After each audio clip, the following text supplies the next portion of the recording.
Alright, we're going to do a repair at Catherine Blue's house today. We're going to be replacing this shingle right here, which is outlined due to this wind damage shingle here. Okay. This shingle's already broken.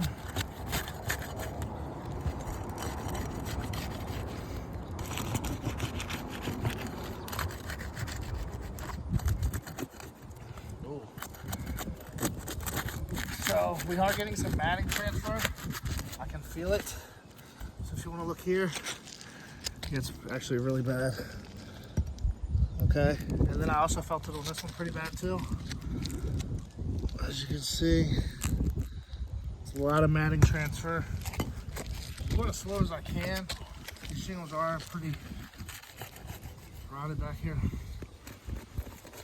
I feel it real bad on this one too. So I'm gonna have a light, all the matting. We're barely lifting the shingles up at all just to be able to see. Same here. Okay. Now, as you can see on that one, that matting all the way up. Same with this one. Okay, barely lifting the shingles up. But we will start this repair.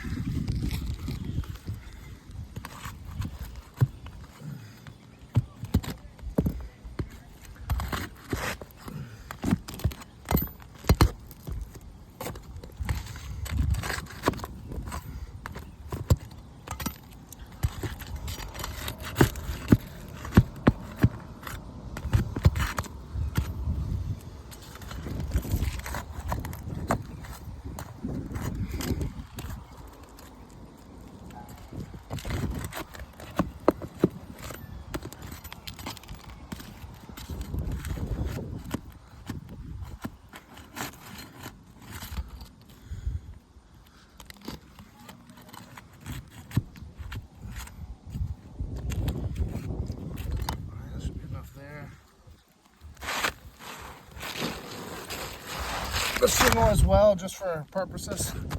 All this matting transfer, the shingle above this will now not be able to seal. There's no way with the sealant strip ripped off that the shingle would be able to seal without adding caulk or some kind of insulation. That being said, it's still not going to be waterproof because this matting's going to be on the way.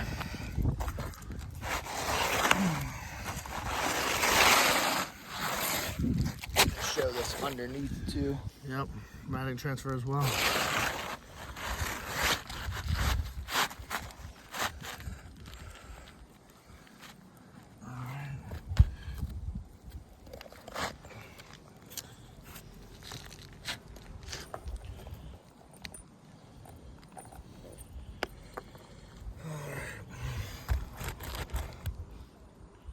We'll start over here. I'm going to lift the shingle up just enough to get the nail right there in the nailing zone, flush with the decking. Okay. Oops. Same here. Lift it up just enough to clear the nail head. Get it in the nailing zone. Don't not hit the shingle, damage it. Get the nail head flush with the decking. 2 more nails on this course. Again, same thing. I'll get the nail in the nailing zone, lift the shingle up just enough to clear the hammerhead. Okay. Just enough to clear the hammerhead. Okay. Now for these shingles up here, I'm going to go into previous nail holes to prevent any further leaking. So that being said, I have to lift the shingle up this much to get into that previous nail hole. Goes in real easy. This one right here, same thing, previous nail hole. As you can see, it's going in real easy.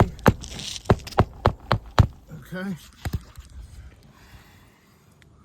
Same here, this nail hole is a little higher than usual, but we do have to put it in the same hole. So that one. And then this should be the last one here. Nail holes right here. Okay. That being said, we had all the transferred matting. Also, I'm going to run my hand across just to knock out the loose granulars to mimic weathering.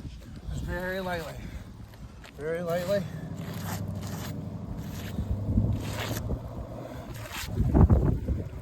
this would be a failed repair attempt. We are losing granulars on all these shingles here, having the roof lose its water shedding capability. So that being said, we have damage to one shingle here, which you can see the granular loss right at the top there. This will be the second shingle here with these 3 tabs. And this would be the third shingle here. As you can see, the granulars just falling out. So repairing the shingle. One shingle, we have damaged 3 other shingles. Not only just the granulars that we're losing up top, having the shingle lose its water shedding capability, but also these shingles will not be able to reseal correctly and be able to maneuver water through. If water gets underneath this right here, this matting, see, that's going to be an issue. And that's for all the shingles as well.